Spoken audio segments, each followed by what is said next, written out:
네, KBS는 태풍 흰남노가 지나갈 때까지 뉴스 특보와 또 정규 뉴스를 통해서 관련 소식 자세히 전해드리고 있습니다. KBS 뉴스 특보와 정규 뉴스는 마이K 앱과 KBS 뉴스 앱, 그리고 인터넷 KBS 홈페이지와 유튜브 KBS 뉴스에서도 함께 보실 수 있습니다. 네, 계속해서 이번에는 기상청 연결해서 태풍 흰남노의 영향에 대해서 상세히 알아보겠습니다. KBS 재난방송 전문위원인 우진규 기상청 예보 분석관 연결돼 있습니다. 안녕하십니까? 네, 태풍 흰남노가 빠른 속도로 북상하면서 제주도를 또 지나고 있는데요. 태풍의 위력 어떻게 보십니까? 네, 현재 나타나고 있는 레이더 영상을 토대로 현재 태풍의 상태 좀 살펴보도록 하겠습니다. 현재 제주도를 서쪽으로 끼고 태풍이 그 동쪽으로 지나가는 형태를 띠고 있습니다. 거의 제주도의 이 정동쪽을 통과한 것으로 보이는데요. 현재 태풍의 위치는 이 성산으로부터 약 동쪽으로 40km 떨어진 해상을 현재 통과를 하고 있습니다. 거의 자정전으로 해서 이 제주도의 중앙을 이제 거의 인접한 형태로 동쪽 해상을 경유해서 북상을 하고 있는데요. 현재 태풍의 중심 시도 아직까지도 945헥토파스칼로서 매우 강한 세력을 구축을 하고 있습니다. 이 태풍의 이동 속도는 북동쪽으로 약 41km, 시속 41km 속도로 지금 이동 중에 있는데요. 그림에서 보시다시피 아직까지도 태풍 주변에는 강한 강수대를 동반을 한 이러한 구름 에코들이 계속해서 이 우리나라 해안가 쪽을 향해서 불어들고 있는 모습입니다. 매우 강력한 태풍의 세력을 구축을 하고 있고요. 앞으로 이러한 속도로 점차 태풍은 북동진을 해서 오늘 새벽경 우리나라 남해안 쪽을 중심으로 접근을 해 나갈 것으로 보고 있습니다. 네, 이런 제주도의 비바람 어느 정도로 보면 될까요? 네, 현재 좀 차트를 조금 보면서 말씀을 드리겠습니다.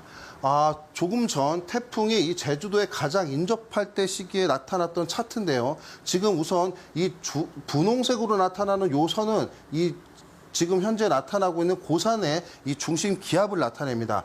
제주도에 가장 인접한 채로 태풍이 지나갈 때 중심 기압이 가장 낮았던, 그러니까 태풍이 가장 인접해서 지났던 시기로 보시면 되겠는데요. 지금 보시면 이 중심이 지난 다음에 다시 기압이 올라가는, 그러니까 태풍이 조금 더 제주도로부터 북쪽으로 이동해 나가면서 급격하게 풍속이 이와 같이 증가하는 모습을 볼 수가 있습니다.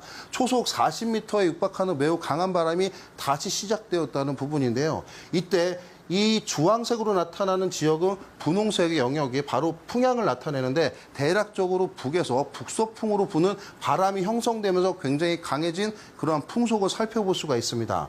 이러한 상태는 현재 수치 모델에서 예상하는 부분에서도 이와 같이 나타날 수가 있는데요. 조금 확대돼서 이 자료를 보시면 이와 같이 수치 모델에서도 기압이 굉장히 낮아지는 시기에 일시적으로 풍속이 저감을 했다가 다시 북서풍으로 바뀌는 시기에 급격하게 풍속이 증가하는 것을 살펴볼 수가 있습니다.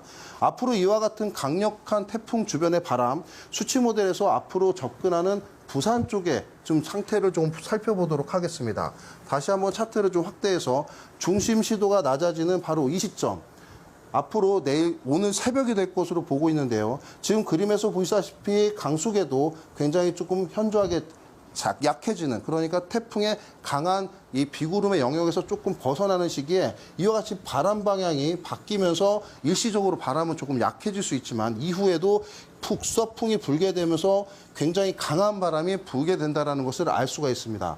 이러한 내용을 토대로 살펴볼 때 현재 제주도에서 나타나고 있는 이 비구름대와 강한 바람, 앞으로 이른 새벽, 그러니까 오늘 자정을 넘어선 오늘 새벽부터 이 남해상 쪽으로 접근을 하는 약 대략적으로 새벽 4시, 5시까지는 계속해서 제주도 부근을 중심으로 강한 바람이 불 가능성이 높고요. 이에 동반돼서 약해졌던 비구름대가 조금 더 영향을 주며 굉장히 좀 많은 양의 비를 계속해서 뿌릴 것으로 보입니다.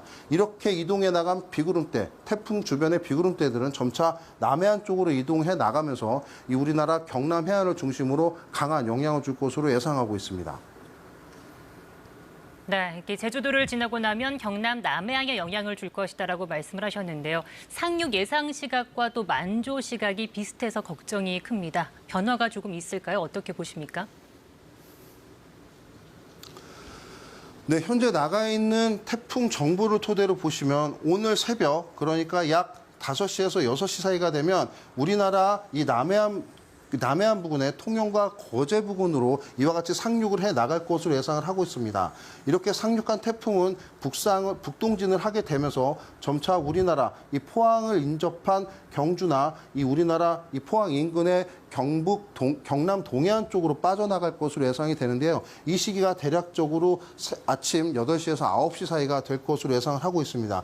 이러한 예측성은 지금 크게 달라지진 않고 있고요. 이러한 태풍이 통과하는 사이에 지금 보시면 이 해안 쪽으로 접안하는 이 시기가 되면 태풍은 굉장히 강한 바람을 몰고 들어온 채로 이 풍랑특보에 준하는 굉장히 높은 파도가 일 것으로 예상을 하고 있습니다.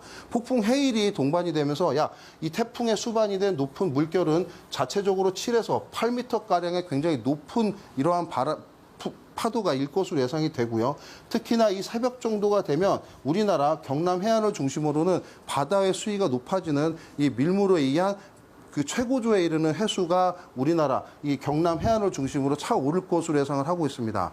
태풍에 동반된 폭풍해일과 같은 이런 높은 파도 그리고 만조시각에 차오르는 해수면의 상승은 이런 해안 쪽을 중심으로 굉장히 높은 파도를 형성시키면서 침범을 할 것으로 예상이 되고요. 그에 따라서 높은 이러한 파도들은 방파제를 넘어 이 월파의 형태로 저지대 해안가의 침수 형태로 나타날 것으로 예상을 하고 있기 때문에 이 오늘 새벽 대략적으로 만조 수위와 겹치는 오늘 새벽에는 이 우리나라 경남 해안가를 중심으로 이러한 침수 피해에 각별한 대비가 필요해 보입니다.